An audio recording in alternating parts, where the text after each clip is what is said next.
Hello and welcome to Bedtime Stories with Mozart. This is a podcast designed to help you young ones fall asleep. As a group of youth musicians, we are passionate about exposing others to classical music. Each episode, we play a short excerpt of a calming selection of classical music, followed by a reading of a bedtime story. We upload weekly with a rotation of different soothing voices. So sit back, relax, and enjoy. This is the Sarabande from Bach's second Partita in D minor, performed by myself.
Welcome back to The Lion, the Witch, and the Wardrobe. Chapter 4. Turkish Delight. "But what are you?" said the queen again. "Are you a great overgrown dwarf that has cut off its beard?" "No, your majesty," said Edmund. "I never had a beard. I'm a boy." "A boy," said she. "Do you mean you are a son of Adam?" Edmund stood still, saying nothing. He was too confused by this time to understand what the question meant. "I see you are an idiot, whatever else you may be," said the queen. "Answer me, once and for all, or I shall lose my patience. Are you human?" "Yes, your majesty," said Edmund. "And how, pray, did you come to enter my dominions?" "Please, your majesty, I came in through a wardrobe." "A wardrobe? What do you mean?" I opened the door and just found myself here, your majesty," said Edmund. "Ha!" said the queen, speaking more to herself than to him. A door from the world of men. I have heard of such things. This may wreck all. But he is only one, and he is easily dealt with." As she spoke these words, she rose from her seat and looked Edmund full in the face, her eyes flaming. At the same moment, she raised her wand. Edmund felt sure she was going to do something dreadful, but he seemed unable to move. Then, just as he gave himself up for lost, she appeared to change her mind. "My poor child," she said in a quite different voice. "How cold you look. Come and sit with me here on the sledge, and I will put my mantle round you, and we will talk." Edmund did not like this arrangement at all, but he dared not disobey. He stepped onto the sledge and sat at her feet. and she put a fold of her fur mantle round him and tucked it well in. "Perhaps something hot to drink," said the Queen. "Should you like that?" "Yes, please, your Majesty," said Edmund, whose teeth were chattering. The Queen took from somewhere among her wrappings a very small bottle which looked as if it were made of copper. Then, holding out her arm, she let one drop fall from it on the snow beside the sledge. Edmund saw the drop for a second in midair, shining like a diamond. But the moment it touched the snow, there was a hissing sound, and there stood a jeweled cup full of something that steamed. The dwarf immediately took this and handed it to Edmund with a bow and a smile, not a very nice smile. Edmund felt much better as he began to sip the hot drink. It was something he had never tasted before, very sweet and foamy and creamy, and it warmed him right down to his toes. "It is dull, son of Adam, to drink without eating," said the Queen presently. "What would you like best to eat?" "Turkish delight, please, your Majesty," said Edmund. The Queen let another drop fall from her bottle onto the snow, and instantly there appeared a round box tied with green silk ribbon, which, when opened, turned out to contain several pounds of the best Turkish delight. Each piece was sweet and light to the very center, and Edmund had never tasted anything more delicious. He was quite warm now, and very comfortable. While he was eating, the Queen kept asking him questions. At first, Edmund tried to remember that it is rude to speak with one's mouth full, but soon he forgot about this and thought only of trying to shovel down as much Turkish delight as he could, and the more he ate, the more he wanted to eat, and he never asked himself why the Queen should be so inquisitive. She got him to tell her that he had one brother and two sisters, and that one of his sisters had already been in Narnia and had met a faun there, and that no one except himself and his brothers and sisters knew anything about Narnia. She seemed especially interested in the fact that there were 4 of them, and kept on coming back to it. "You are sure there are just 4 of you?" she asked. "2 sons of Adam and 2 daughters of Eve, neither more nor less?" And Edmund, with his mouth full of Turkish delight, kept on saying, "Yes, I told you that before," and forgetting to call her your Majesty, but she didn't seem to mind now. At last the Turkish delight was all finished, and Edmund was looking very hard at the empty box and wishing that she would ask him whether he would like some more. Probably the Queen knew quite well what he was thinking, for she knew, though Edmund did not, that this was enchanted Turkish delight, and that anyone who had once tasted it would want more and more of it, and would even, if they were allowed, go on eating till it killed themselves. But she did not offer him any more. Instead, she said to him, "Son of Adam, I should so much like to see your brother and your 2 sisters. Will you bring them to see me?" "I'll try," said Edmund, still looking at the empty box. "Because, if you did come again, bringing them with you, of course, I'd be able to give you some more Turkish delight. I can't do it now. The magic will only work once. In my own house, it would be another matter." "Why can't we go to your house now?" said Edmund. When he first got on the sledge, he had been afraid that she might drive away with him to some unknown place from which he would not be able to get back, but he had forgotten about that fear now. "It is a lovely place, my house," said the Queen.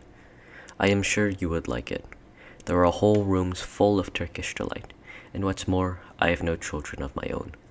I want a nice boy whom I could bring up as prince and who would be king of Narnia when I am gone.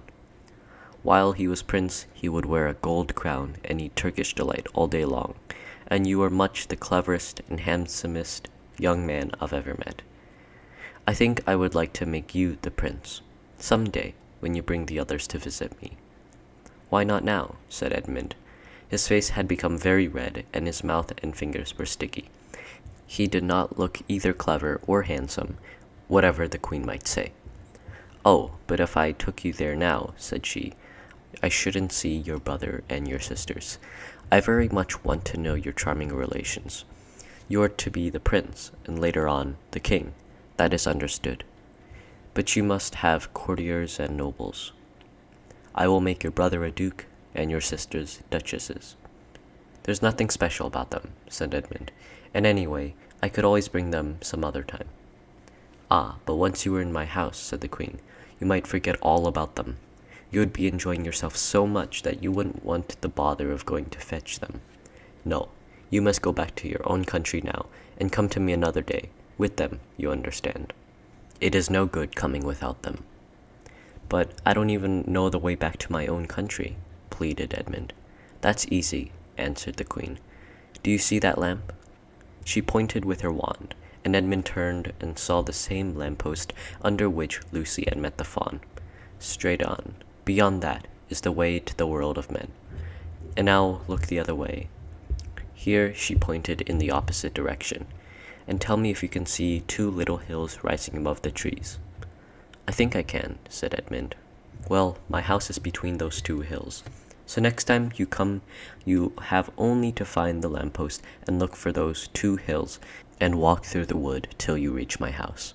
But remember, you must bring the others with you. I might have to be very angry with you if you come alone.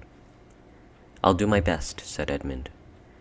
And by the way, said the queen, you needn't tell them about me. It would be fun to keep it a secret between us two, wouldn't it? Make it a surprise for them. Just bring them along to the two hills. A clever boy like you will easily think of some excuse for doing that.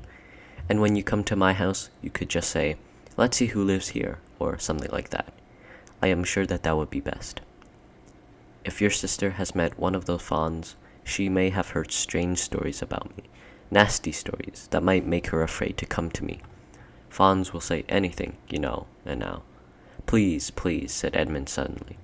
Please couldn't I just have one piece of Turkish delight to eat on the way home? No, no, said the queen with a laugh.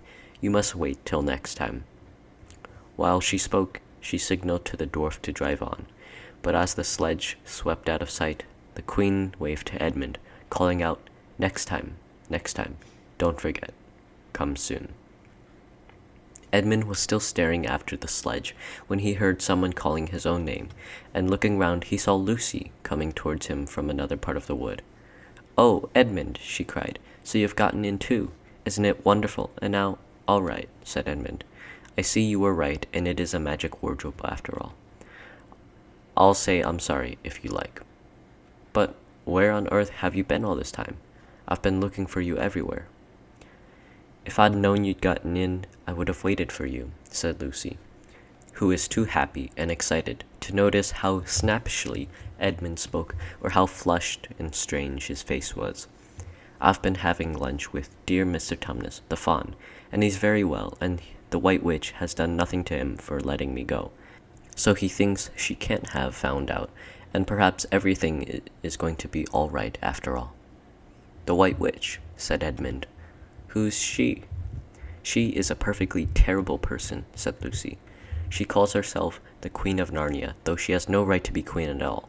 And all the fauns and dryads and naiads and dwarfs and animals, at least all the good ones, simply hate her. And she can turn people into stone and do all kinds of horrible things. And she has made a magic so that it is always winter in Narnia, always winter, but it never gets to Christmas. And she drives about on a sledge drawn by reindeer with her wand in her hand and a crown on her head. Edmund, who was already feeling uncomfortable from having eaten too many sweets, and when he heard that the lady he had made friends with was a dangerous witch, he felt even more uncomfortable. But he still wanted to taste that Turkish delight again more than he wanted anything else. Who told you all that stuff about the White Witch? He asked. Mr. Tumnus, the fawn, said Lucy. You can't always believe what fawns say, said Edmund, trying to sound as if he knew far more about them than Lucy. Who said so? Asked Lucy. Everyone knows it, said Edmund. Ask anybody you'd like.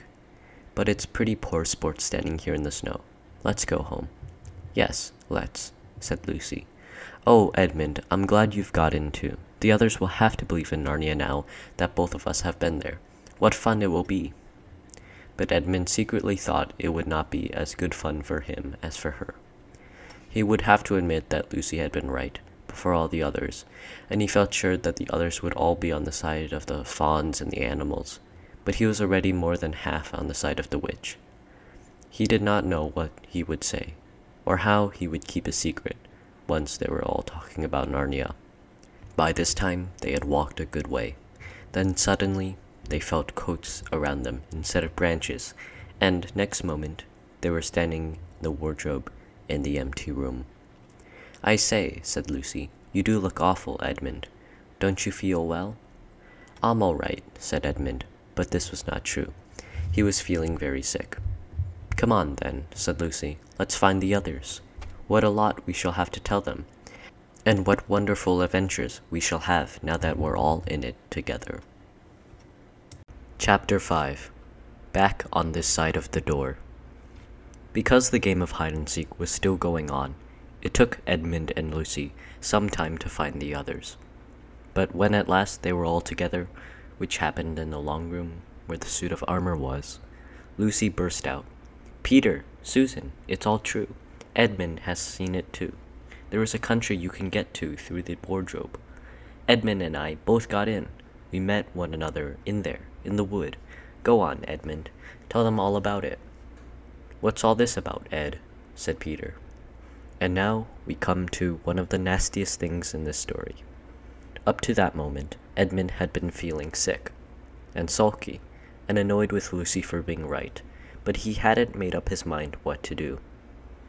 When Peter suddenly asked him the question, he decided all at once to do the meanest and most spiteful thing he could think of. He decided to let Lucy down.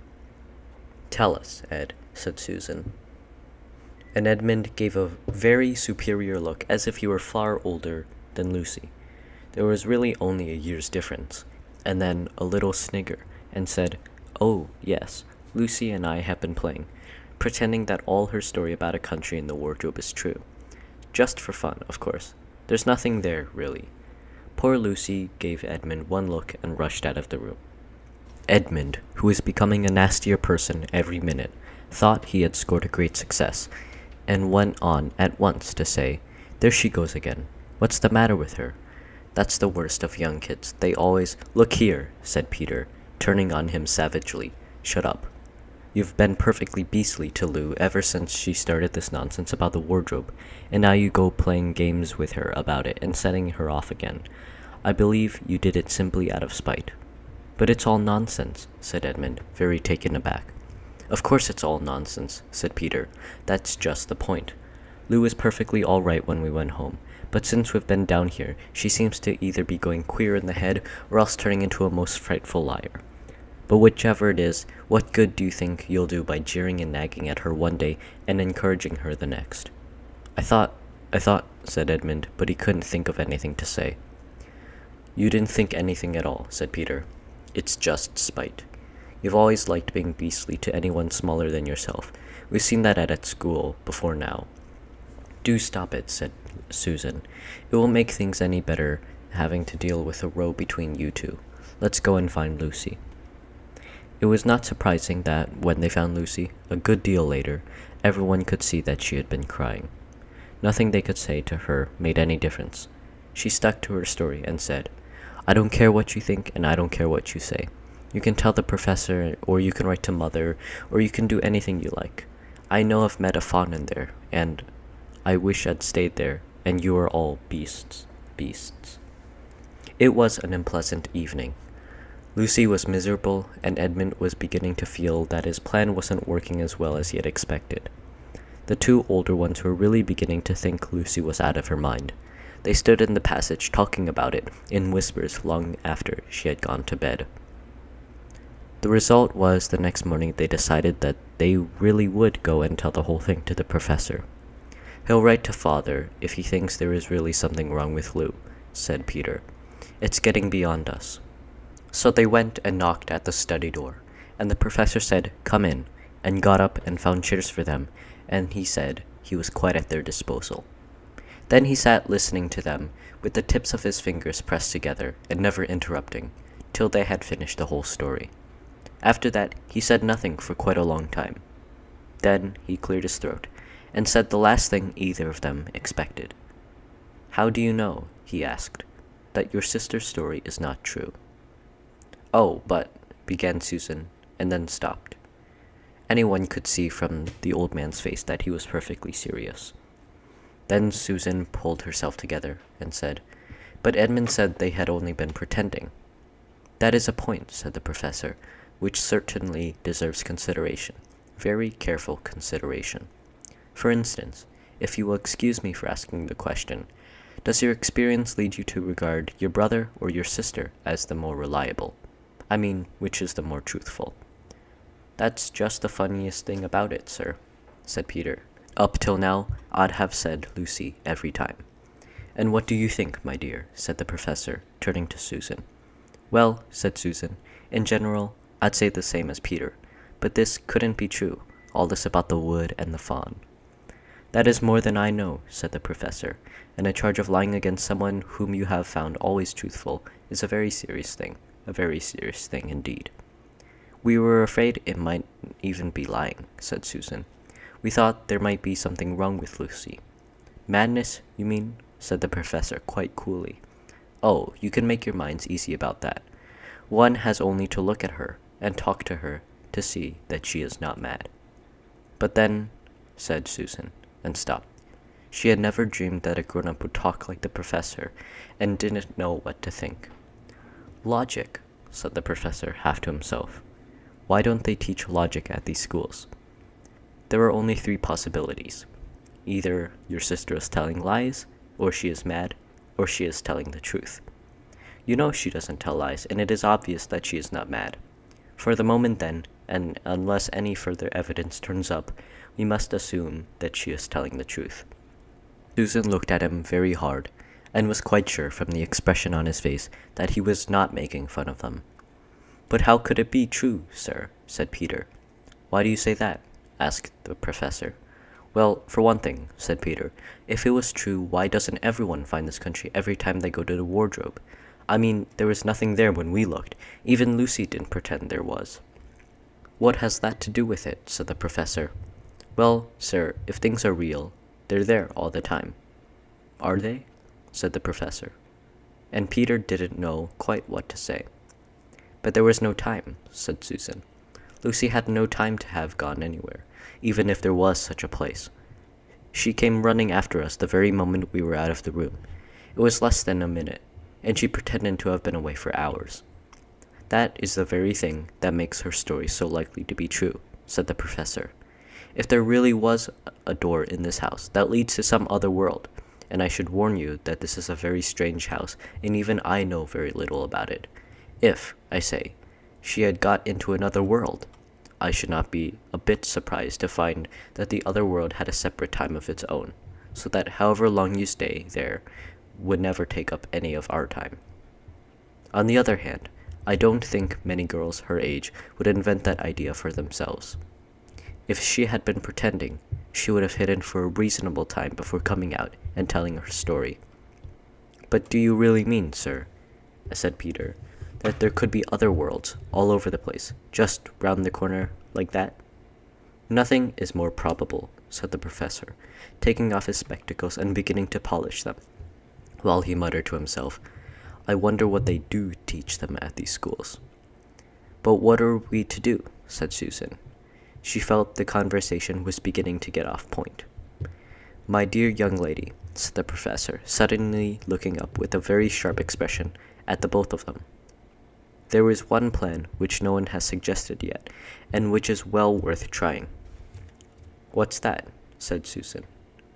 We might all try minding our own business, said he, and that was the end of that conversation. After this, things were a good deal better for Lucy.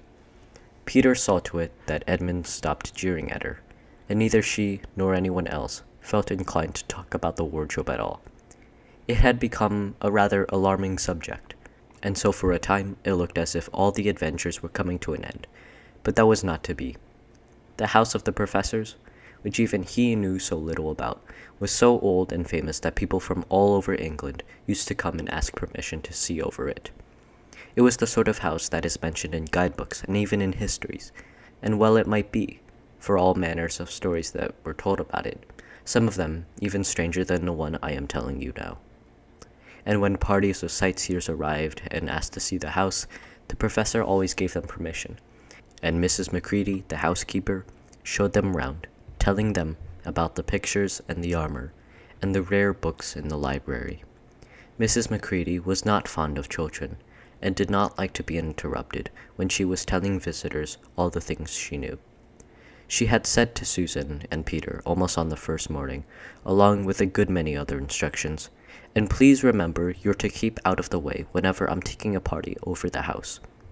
Just as if any of us would want to waste half the morning trailing around with a crowd of strange grown-ups, said Edmund, and the other three thought the same. That was how the adventures began for the second time. A few mornings later, Peter and Edmund were looking at the suit of armor and wondering if they could take it to bits, when the two girls rushed into the room and said, "Look out, here comes Macready and a whole gang with her." "Sharp's the word," said Peter, and all four made off through the door at the far end of the room. But when they had got into the green room and beyond it, into the library, they suddenly heard voices ahead of them, and realized that Mrs. Macready must be bringing her party of sightseers up the back stairs, instead of up the front stairs as they had expected. And after that, whether it was that they lost their heads, or that Mrs. Macready was trying to catch them, or that some magic in the house had come to life and was chasing them into Narnia, they seemed to find themselves being followed everywhere, until at last, "Oh, bother those trippers. Here, let's get into the wardrobe room until they've passed. No one will follow us in there." But the moment they were inside, they heard the voices in the passage, and then someone fumbling at the door, and they saw the handle turning. "Quick," said Peter, "there's nowhere else," and flung open the wardrobe. All four of them bundled inside it, and sat there, panting, in the dark. Peter held the door closed, but did not shut it, for, of course, he remembered, as every sensible person does, that you should never shut yourself up in a wardrobe. Chapter 6. Into the Forest. "I wish Macready would hurry up and take all those people away," said Susan presently. "I'm getting horribly cramped." "And what a filthy smell of camphor," said Edmund. "I expect the pockets of these coats are full of it," said Susan, "to keep away the moths." "There's something sticking into my back," said Peter. "And isn't it cold?" said Susan. "Now that you mention it, it is cold," said Peter. "And hang it all, it's wet. What's the matter with this place? I'm sitting on something wet. It's getting wetter every minute." He struggled to his feet. "Let's get out. They've gone." "Oh," said Susan suddenly, and everyone asked her what was the matter. "I'm sitting against a tree. And look, it's getting light. Over there." "By Jove, you're right," said Peter. "And look there. And there. It's trees all around. And this wet stuff is snow. Why, I do believe we've gotten into Lucy's wood after all." And now there was no mistaking it, and all four children stood blinking in the daylight of a winter day. Behind them were coats hanging on pegs. In front of them were snow-covered trees. Peter turned at once to Lucy. "I apologize for not believing you," he said. "I'm sorry. Will you shake hands?" "Of course," said Lucy, and did. "And now, what do we do next?" "Do?" said Peter. "Why, go and explore the wood, of course." "Ugh," said Susan, stamping her feet. "It's pretty cold. What about putting on some of these coats?" "They're not ours," said Peter doubtfully. "I'm sure no one would mind," said Susan. "It isn't as if we wanted to take them out of the house. We shan't take them even out of the wardrobe." "I never thought of that, Sue," said Peter. "Of course, now you put it that way, I see. No one could say you bagged a coat as long as you leave it in the wardrobe where you found it. And I suppose this whole country is in the wardrobe." They immediately carried out Susan's very sensible plan. The coats were rather too big for them, so they came down to their knees and looked more like royal robes than coats when they had put them on. But they all felt a good deal warmer, and each thought the others looked better in their new get-up and more suitable to the landscape. "We can pretend we are Arctic explorers," said Lucy. "This is going to be exciting enough without pretending," said Peter, as he began leading the way forward into the forest. There were heavy darkish clouds overhead, and it looked like there might be snow before night. "I say," began Edmund presently, "ought not we to be bearing a bit more to the left, that is, if we are aiming for the lamppost?" He had forgotten for the moment that he must pretend never to have been in the wood before. The moment the words were out of his mouth, he realized that he had given himself away. Everyone stopped. Everyone stared at him. Peter whistled. "So you really were here," he said. "That time Lou said she'd met you in here, and you made out she was telling lies." There was a dead silence. "Well, of all the poisonous little beasts," said Peter, and shrugged his shoulders and said no more. There seemed, indeed, no more to say, and presently the four resumed their journey. But Edmund was saying to himself, "I'll pay you all out of this, you pack of stuck-up, self-satisfied prigs." "Where are we going, anyway?" said Susan, chiefly for the sake of changing the subject. "I think Lou ought to be the leader," said Peter. "Goodness knows she deserves it. Where will you take us, Lou?" "What about going to see Mr. Tumnus?" said Lucy. "He's the nice faun I told you about." Everyone agreed to this, and off they went, walking briskly and stamping their feet. Lucy proved a good leader. At first, she wondered whether she would be able to find the way, but she recognized an odd-looking tree on one place and a stump in another, and brought them on to where the ground became uneven, and into the little valley, and at last to the very door of Mr. Tumnus's cave. But there a terrible surprise awaited them. The door had been wrenched off its hinges and broken to bits.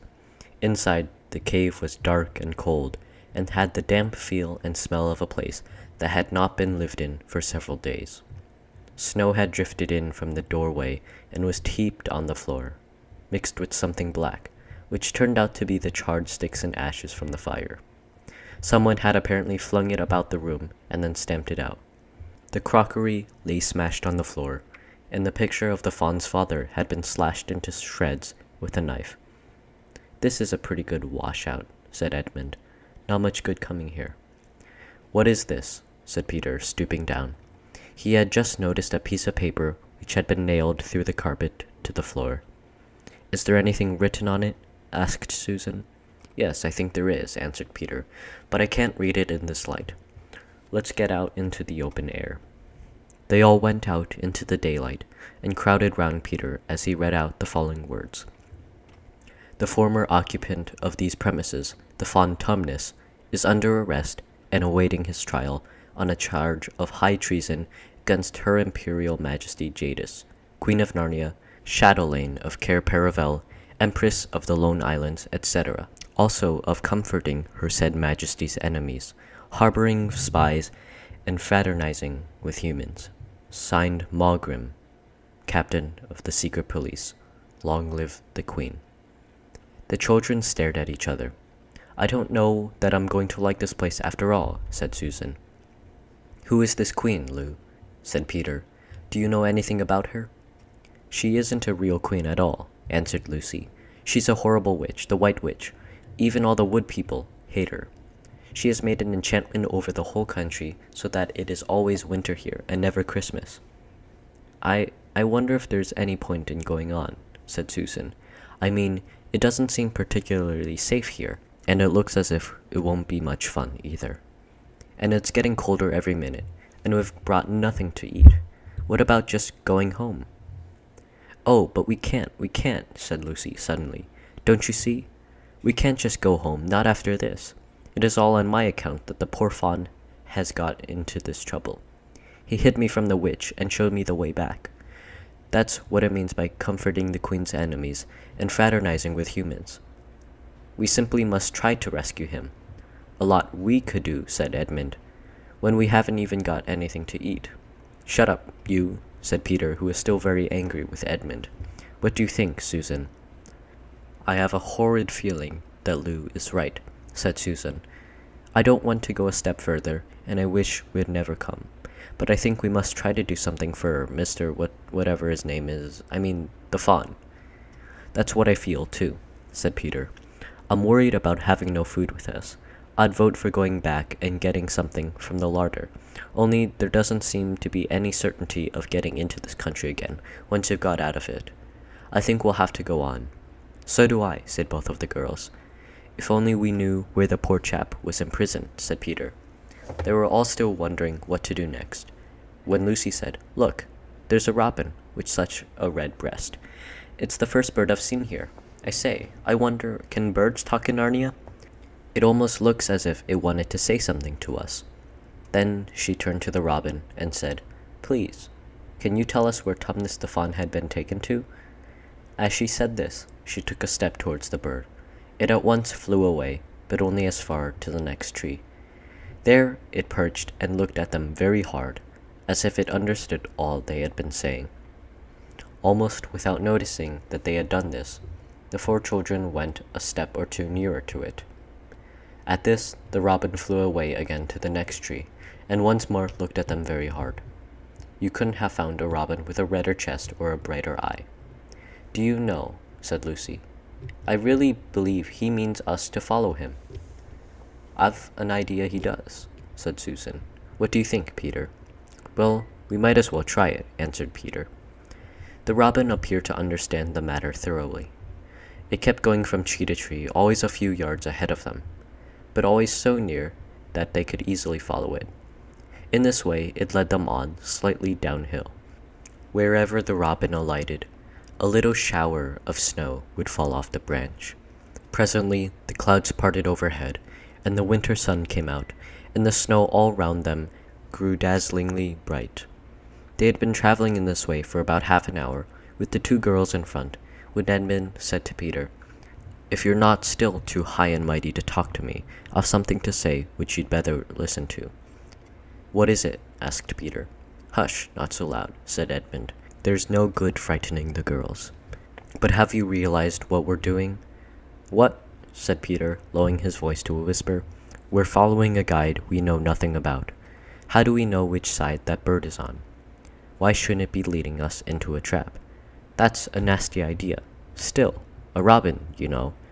They're good birds in all the stories I've ever read. I'm sure a robin wouldn't be on the wrong side. If it comes to that, which is the right side? How do we know that the fawns are in the right and the queen, yes, I know I've been told she's a witch, is in the wrong? We don't really know anything about it either. The fawn saved Lucy. He said he did, but how do we know? And there's another thing, too. Has anyone the least idea of the way home from here?" "Great Scott," said Peter. "I hadn't thought of that." "And no chance of dinner, either," said Edmund. Thank you for listening, and good night.